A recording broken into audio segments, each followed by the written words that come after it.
Navenda hemahengiya krîzên hevbeş ya bi ser Wezareta Hundarê ya Herêma Kurdistanê raportek li ser rewşa xwendinê di nava penaberên Sûriyê de yên ku li Herêma Kurdistanê dimînin belav kir. Têde behsa agera girtina dibistanên penaberan kir.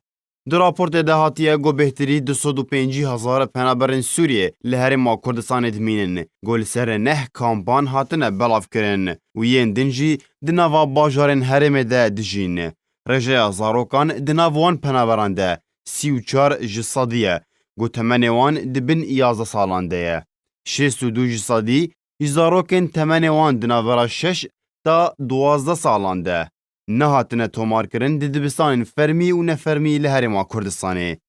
Di raportê de hatiye got hejmara zarokên penaberên Sûriyê yên tomarkirî di dibistanan de 32,108 zarokî ye. Got li Hewlêrê 13,088 xwendevanî hene û li Duhokê 12,796 xwendevanî hene û li Silêmaniyê 3,314 xwendevanî hene. Li raportê eşkere kir got piraniya wan zarokan naçin dibistanan ji ber gelek sedeman mîna nirxê çûn û hatinê yê giran û mijarên aborî û karkirina zarokan û kêşeyên ziman her wiha kêmbûna kelûpelên dibistanan tevî got 28 dibistan li Hewlêrê hene û 18 li Duhokê û 9 li Silêmaniyê got hejmara dawî dibe 56 dibistan.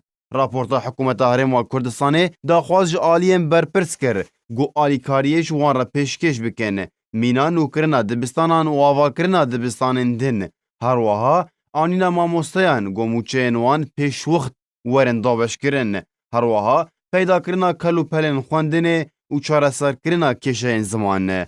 Her wiha beryaniha jî UNESCO û UNICEF ragihandibûn got ew ji destpêka werzê nû yê xwendinê êdî mûçeyên mamosteyan li xwe nagirin. Got bi vê yekê niha pîwîstiya hikûmeta Herêma Kurdistanê bi 3 milyon dolar salane heye ji bo peydakirina pîdawîstiyên xwendinê.